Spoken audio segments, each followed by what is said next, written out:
everyone, welcome to the Icehouse podcast. It's great to be here. I'm Bryar Stewart, the Community Manager for the growth side of the business. And today we have a cohort, which is Owner Manager Program 48. And we have Symon Thurlow, Phill Dagger and Sarah Ramsay with us. And so thanks guys, thanks for being here. They are going to chat to us a little bit about their journeys in business and also doing the Owner Manager Program. And am I right in thinking that that program finished last year? Would that have been in July? Earlier this year, I think. No. This year. Oh, it finished in this year. Yes, sorry, that must be wrong on my part. Cool. So a crazy year. About a week before lockdown. Crazy to finish Owner Manager Program just before, COVID really did hit. So we'll get into a bit of that soon. But first, I thought maybe Symon can start us off with just explaining a little bit about yourself and your business. Take it away, Symon. Sure. Thanks, Bryar, and apologies in advance for any background noise you might hear. So I'm Symon. I run Parallo. Parallo is a managed service provider for software as a service companies. Basically, the business came about, it used to be a general IT services company, but we started working with SaaS companies, and after talking to quite a few CEOs of those businesses, we came to understand that they really need to zero in on growth and get rid of all the distractions that get in the way. So we took our sort of IT services approach to that and get rid of all the technical noise that SaaS companies face, so they just focus on product. And that's working really well for us so far. Great. How long has the business been around for again, sir? 9 years actually, and 6 years focusing on the SaaS sector. And we were actually recently, which I guess we might talk about later, we're acquired by another company, which is really great for us and our customers actually, and our people. Awesome, really cool, great intro. Thanks, Symon. And what about you, Sarah? Jumping off. Yeah, sorry. I'm based on a co-working space today, so I apologise for background noise also. So my husband and I own a company called United Machinists. We're a CNC machine shop. The easiest way to explain it, and the way that everyone at my OMP course told me to explain it, is just to say that we make cool shit for cool people. In its most simplest form, we make really high precision, low volume components for high-tech exporters. So from everything from prosthetic hands to high-end motion picture stabilizers. Wow, incredible. That's awesome. What about you, Phill? Well, it doesn't sound anywhere nearly as exciting as these two. So I guess for the last sort of 15 years or so, I've been in the New Zealand wine industry, and latterly for the last sort of 12 or 13 with a company called Indevin, sort of initially a group of mates really that grew a business beyond probably our wildest dreams. Grew it from a few people to nearly 300 over that time. Really focused on high volume mass market wine supply in partnership with major retailers around the world. So Tesco, Coles, Woolies, Safeway, those sorts of people. And I guess as a result of my reflection, which probably we could talk about later during OMP, I figured out that I'd done everything I needed to do. So I sold my shares in the business in June, and finished in June, and now I'm sort of a part-time investor. I'm doing a bit of advisory work around the place, and probably loving being at home for a while. Awesome. Being an exporter for so long. Yeah, I can imagine. Yeah, crazy. Awesome. Thanks, guys. It was a really, really great introductions of yourselves. So first question here, and I'll bring it to you first, Sarah, is when did you first hear of the Icehouse, and how long have you been involved? So I've known about the Icehouse for a while because of some of my other hats that I wear. So as chairperson of Startup Dunedin down here, which is basically like a baby version of Icehouse Ventures team up there. And but it wasn't really until probably start of last year that I became aware of the Owner Manager Program. The BNZ actually put me onto it, and then they obviously told Gareth Bayliss about it, and he stalked me for quite a while to get me to sign up to it. Yeah, he's a good salesman. He is. He's very good at what he does. Oh, cool. Awesome. And so, yeah, it would have been about a 5-month sort of program with the owner manager program. And yeah, we'll get to it soon, but finishing just before COVID hit, that's definitely crazy timing. What about you, Symon? Yeah, it's interesting actually, because I've been aware of the Icehouse for 3 or 4 years maybe before doing the owner manager program. Yeah. And I had been aware of the owner manager program and looked at it longingly for many years. And when you are a bootstrapped SMB, you feel like there's always something better to spend 25 grand on. And so I would always put those things first. Might be getting more people, or buying some plant and machinery. Yeah, of course. So yeah, that was the delay. But after getting into it, and within the first section, I was thinking, geez, why didn't I just do this sooner? It's just, it was, cool. was that. So yeah, quite a long time actually for me. Yeah, that's a cool thing to hear. And I went along to OMP program 51 a couple of weeks back, and they walked in, and I'm sure you guys can remember it, but they walked in as strangers, and I only went to the first day, and it was just night and day how they were chatting to each other and how open they were from the start. It was actually pretty crazy, but cool to hear that you had a good experience too. What about you, Phill? Probably, I guess, our business that I was involved with, Indevin, we've been involved with Icehouse probably, I want to say 8 to 10 years now. So we've had a number of people that have within my ex sort of shareholder group that have been through the OMP. Lots of our guys have been through the leadership development program and so forth. So I want to say we put probably 10 or 15 of us through various different appropriate Icehouse things over the years. Yeah, so that was kind of it really. And and obviously, and then I was the guy that was always sending people on it and recommending it. And I thought, crikey, I better do it myself. So that was kind of that's our history with it. Cool. So did you send other owners on OMP, or did you send some staff on the leadership development? So we've had other owners. There was a group of us, and a bunch of the other owners, a couple of the other owners, I think, have done it. I was the last, and a bunch of different senior guys on, or senior people more correctly, on leadership development. Yeah. Great. And I think one of the great things about having Phill on the program, other than his good looks and awesome sense of humour, you can stop now, Symon. and membership of the wine club. Important. Yeah, it was Phill and another chap who were sort of outliers in terms of the scale of their businesses, where they had hundreds of employees and lots of revenue, whereas the sort of most of the cohort were in that sort of smaller space. But it was really great to get their input and reflection on the things that we were going through, because they sort of had gone through them to a degree. Yeah. So it's really good to have that, those outliers in there. Yeah, great insight. It's so true.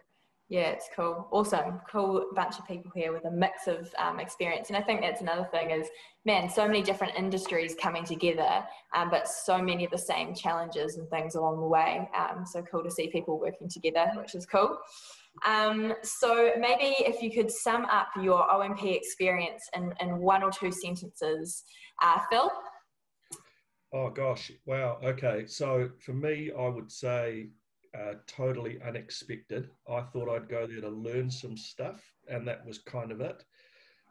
It wasn't really about that at all, although I did learn a bunch of stuff. It was an opportunity, sorry, this is a bit long-winded, but an opportunity to reflect and take some time out from your business and your life, which was awesome. But for me, the big thing, if it was one word, would be camaraderie. I think meeting a bunch of really good buggers with a range of cool stories and experiences being the big thing I'll take out of it in terms of my memory of it. Awesome. Really cool. Great. What about you, Sarah? Look, just to echo Phill, I specifically timed the course for when we wanted to develop our kind of growth plan and growth strategy, because we were very much at that stage. So I was really looking forward to it as a framework to kind of flesh that out and have other people that we worked through it with and use some of the workshops and tools. And there were some great tools and lessons and kind of reflecting on I think a lot of it was validation. So I think if you're a reasonably astute business owner, you might not learn things that are revelationary and new, but it's really great validation to go in there and kind of recap and go, yeah, we are on the right track. So there was quite a lot of that. I took out some really great tools and workshops to run with the team, such as, you know, drawing a picture. Do you guys remember turning around with your backs to each other and having to explain what you were drawing and just, you know, communication was a great exercise. So I've practiced a few of those, but well and truly the biggest value that I've got out of it is this amazing cohort of, I think, 23 other awesome people who have become great friends, and I believe will be great friends for, you know, the rest of my time. And we still support each other and catch up, and I think it was just a really safe place. Some of us pushed the boat out quite a lot on the Friday evenings, and you could tell it was just a release to be in a safe group of like-minded people where you can openly share where you're at. And that's really powerful, because I think as a business owner,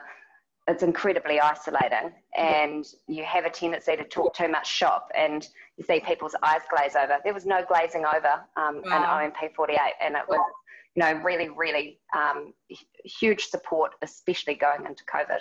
Yeah. Wow. Amazing. Very cool. Symon, what about you? Yeah, really echoing Sarah's comments. I think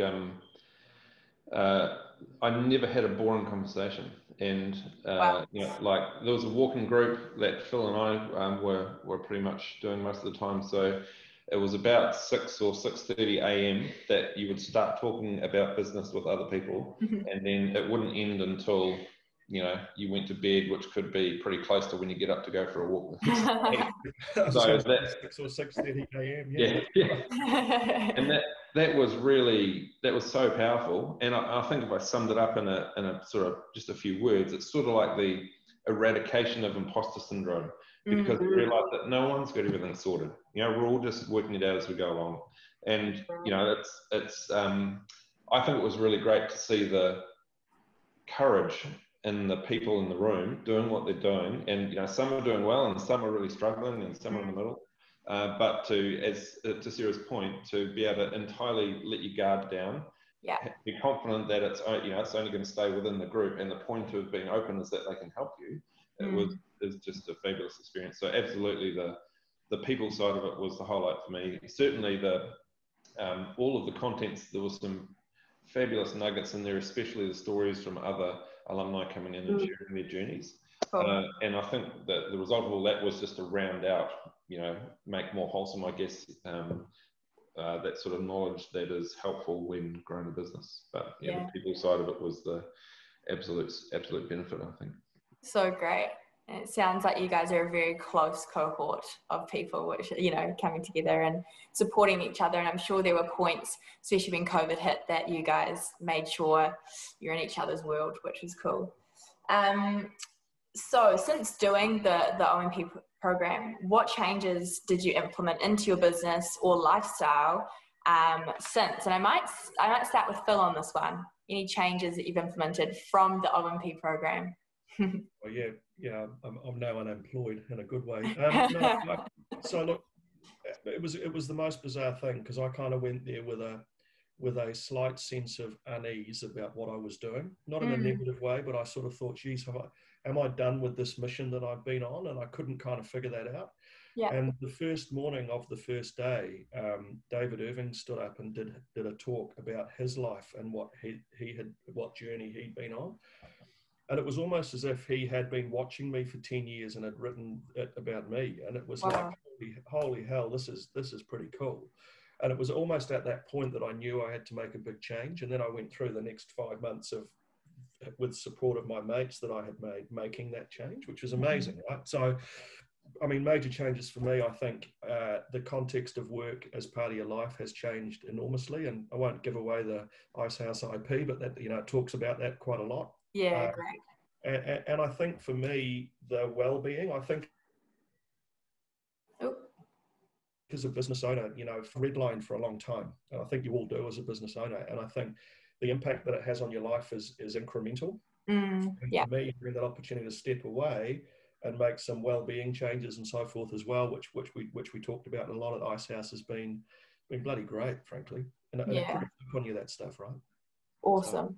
So, really cool, Phill, and a cool story from it, and a cool perspective, and just how much was implemented was, so great at the end of that program, realizing so early on that it was time to take the next step, which is really cool. What about you, Symon? Yeah, that was a bit of an emotional roller coaster, I think, going through it. Wow. I'd booked it, much earlier last year. Then we went through an interesting phase in the business where, ups and downs, and some of my other shareholders were keen to, we kept getting approached to be purchased, and we didn't want to be purchased. And the reason I went on the OMP was to, grow the business faster and more profitably. But there was quite a lot of interest in acquiring us, and so I didn't really want to. In fact, I didn't want to at all, but my fellow shareholders did. So I was in this quandary of, do I decline my fellow shareholders the ability to get a good return, and selfishly, or do I forego my dreams for growing it to do the right thing? So going through that was really helpful to just dump my bucket on the cohort once a month and get some guidance or just some perspective. We did decide to sell, and we have, and it's to a highly strategic buyer for us and for them. So it's a match made in heaven, really, as far as these things go. People we already knew. So yeah, that it really, I think the OMP helped me in my decision making around that. It was really interesting, actually, when we had to present our business plan back, and Andy Hamilton was in my panel, and he's telling me to not be a pussy and hold on to it, and we'll get some funding, you can grow faster. And I'm like, oh yeah, I know, that's what I wanted to do. He would not hold back, that's for sure. It's probably exactly who you needed in that point.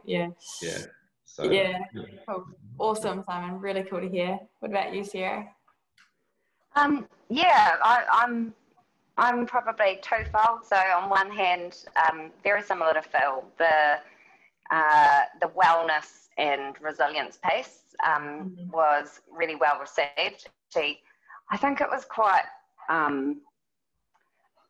grounding. There was one session where we'd all done a survey on how we were feeling and where we sat as far as general all-round mental wellness. And as Phill said, we do, what did you call it, redline?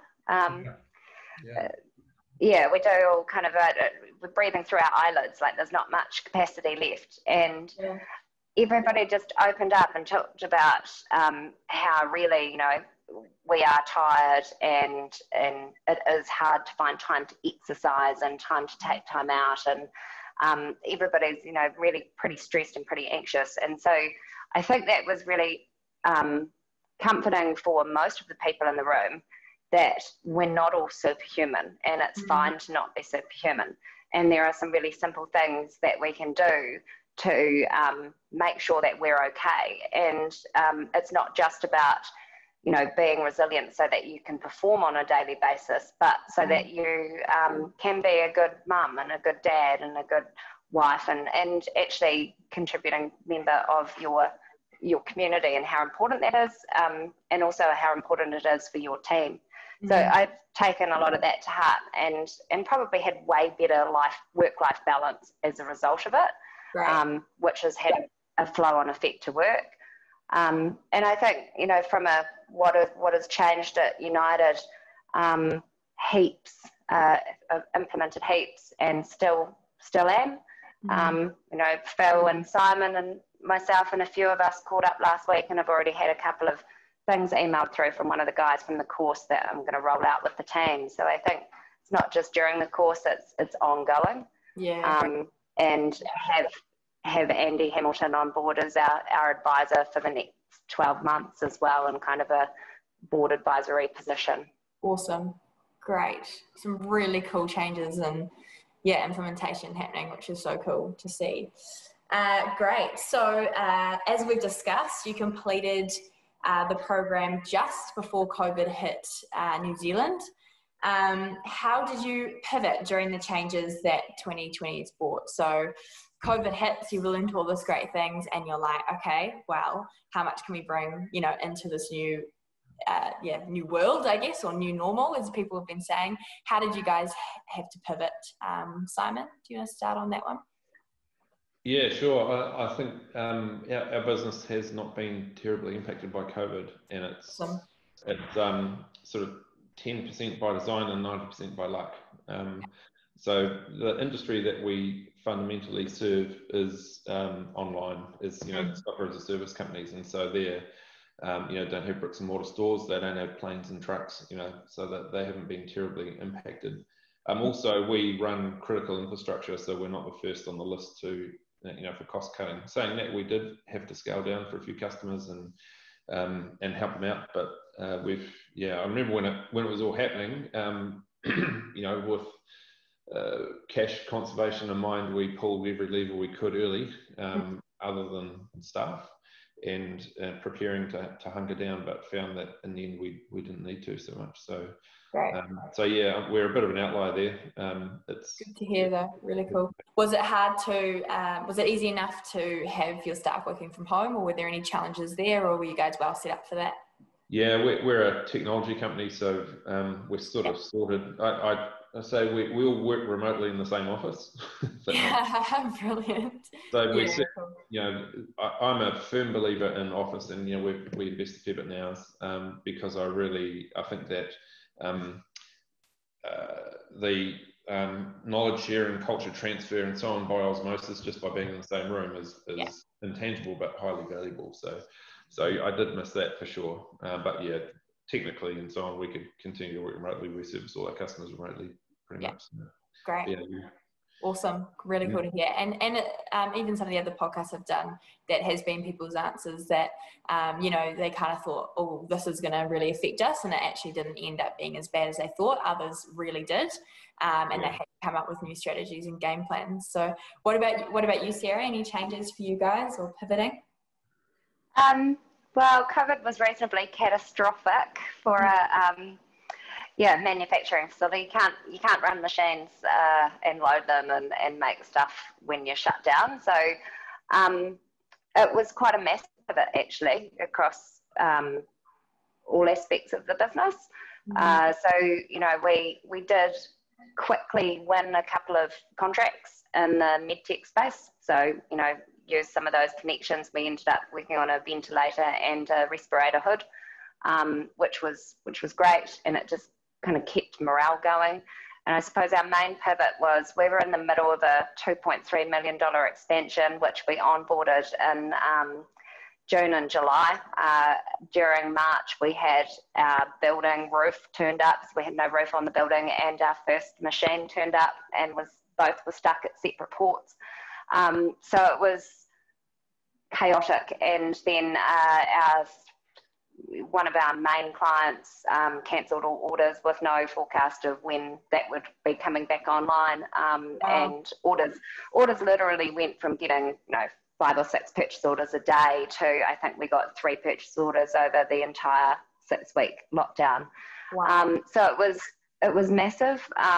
We decided that with the additional capacity that we'd really start looking at the prototyping market, and did some research into high-tech manufacturing scene in New Zealand, and reached out and did a whole lot of interviews over the course of lockdown, and to kind of evaluating what industry needed, and used that downtime to actually prepare a list of prospects to talk to a bunch of companies. And as a result, now we've kind of restructured our processes and our and retrained our team into being able to prototype and program and quote and everything. So we've kind of redesigned the business so that we're not just focused on production, but can actually use the additional capacity we've now got to set up a proto shop within the shop, basically. And that's been quite transformational. I think last month, 50% of our turnover was new business that's come on board since March, which is huge for us, considering, you know, we were very heavily exposed to 3 top clients, and now we're not, which is great. Yeah, that's great. Cool. That's really awesome. Thanks for that. And yeah, two very different experiences, I guess. What about you, Phill? Whereabouts were you in your journey of sort of exiting the business when COVID hit? So I was working through a 6-month notice period. I'd sold my shares. I'd been paid for half and was waiting to be paid for the other half at the end of June. So I had a very defined plan of what I was going to do. I was going to travel to all of the markets around the world and do handovers and say goodbye to people and all that type of stuff. And I got the rug pulled on that, which was emotionally challenging, if I'm being entirely frank with you guys, because long-standing real relationships with real people, which you know we did via video link and stuff like that. It's not quite the same. So that was interesting. The thing that was really invigorating though was Indevin is a large exporter, a very large exporter, and there was enormous uncertainty, and it was energizing in the extremes. It was almost like I'd wound down, and then you got to hit 150% again really quickly to protect the business, right? Which was pretty cool. And I must say, I really enjoyed the excitement of it. So it was, how do we ship stuff? Can we get containers out of China? The ships aren't coming here. Now they are. Is the UK going to let stock in? All that type of stuff. It was actually bloody exciting. So it felt like the old days of starting it up, which was cool. So that was it. So I really enjoyed that. It was a gift as well in terms of time to reflect, you know, and I think everyone I've spoken to said the same thing. It was time out. And I think we all learned that through the lockdown period of not having normal, you know, flat out lives, that productivity doesn't necessarily equal busyness. And I think that time to think was really a gift. So so that was my story of COVID, but odd really. Yeah, cool. Lots of ups and downs. That's cool, guys. Okay, so with all of that into account, and maybe how the years panned out and some learnings from you guys. What's one key learning that you've each taken out of 2020, the year it's been? Anything that that you've learned along the way. What about you, Sarah? Oh, why did you start on me? That's a tough one. Look, I think if there was one key learning, it's very hard to distill it down. But I don't know, personally, I could say something business-wise, but I think personally it's just don't be an island. You know, really, everything is better when it's shared, you know, and that, like a perfect example is our pivot wasn't designed by me, it was actually designed by our entire company, by getting everybody on a Zoom and brainstorming and being open with our team on exactly where we were and saying, right, everybody, we're all in this problem together. Yeah. Let's figure it out together and let's share that load and just, you know, be human and be humble, and people can't help you if you're constantly trying to pretend that everything is okay. Nobody expects you to always be okay. So don't be an island, and collaborate and work stuff out together and be there for other people as well. I know it's hard to always have time. But, you know, be that person where if somebody needs your help, that you're there and they know that you're going to be available to take their call. Yeah, great. Awesome. What about you, Symon? Any learnings from the year? Yeah, I don't know many people who would consider a global pandemic when they think about what business they want to create. But you know, these things happen, obviously. So I think you need to bear that in mind. And probably the most direct way of considering that would be, is my business exposed to one vertical? Because, you know, we are in that we have most, you know, 65% of our revenue coming from software as a service companies. So that is the vertical. But within that vertical, they are all different verticals. Like, you know, of the many customers that we have, it was really only transport and hospo that were doing it hard, and the rest were okay. So that lesson was, can you diversify your markets so that you're not exposed to just one? That was a key takeaway for me, I think. Awesome, great. Phil, what about yourself? I'm probably the oldest guy here, so I would say, or maybe not, Simon. That's generous. I'm a bit old school, and look, this whole crisis has been a real learning and an eye opener. That what it's done in the businesses that I've seen and am associated with at the moment is it's caused them to.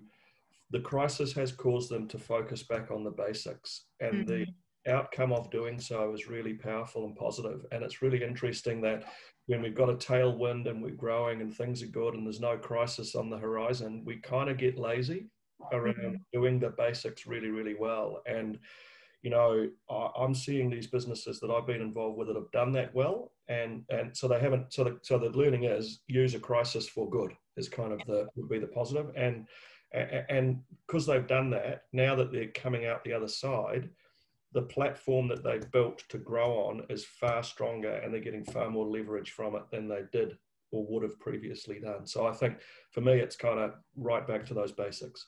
Great, awesome. To sort of wrap things up, do any of you have some further advice to business owners, small, medium-sized business owners in New Zealand at this time? Is there any extra maybe pieces of gold or wisdom you could share with those listening?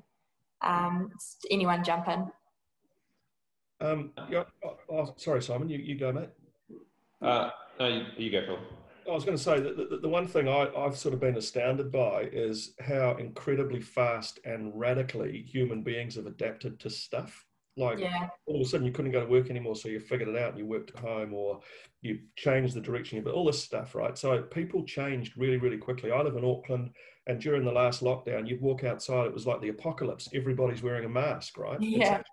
So I think for me, it's kind of don't be scared of change, because people can change really, really quickly and really, really well if they're given good leadership and good communication and all that type of stuff. So kind of, that would make me braver if I was running a business again. Yeah. Awesome. Great advice. Yeah, I was just going to say that there are a lot of organisations out there willing to help you grow your business, and even the COVID support.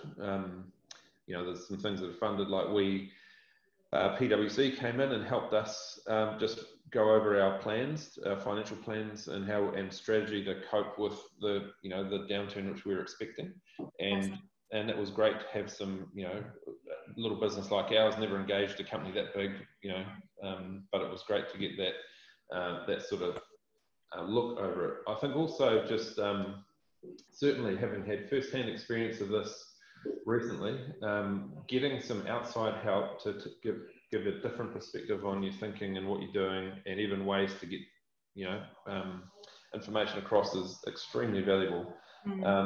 Again, as we went through the acquisition process, we engaged PwC because I'd met them through the COVID thing. So good, great.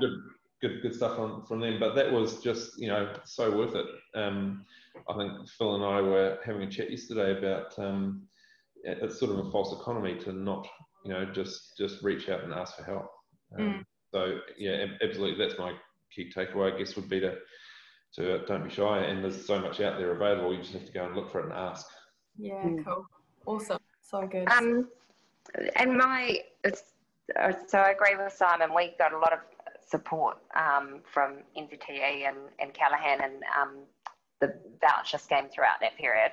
Now, the other one is a lot of my bit of advice would be, having been through this crisis and actually grown our client base massively, And also in 2008 global financial crisis, I launched a marketing agency. So go figure that. There's nothing like a good crisis when everybody is freaking out and looking inwards to grow your market share. So now is actually an opportunity to not, if you need to reduce the marketing spend, that's fine, but don't stop it. Look at other ways that you can actually be louder and noisier, because you'll find that a lot of people are being quieter, and this is the time that you can get out there and grow your market. People are looking for good, positive stories. People want to see companies that are doing well. So if you're the one that's out there doing that, then you will find that you can actually grow quite significantly in this space. And then when markets potentially do recover in the coming years, you'll be much better and have a much stronger client base as a result of growing now.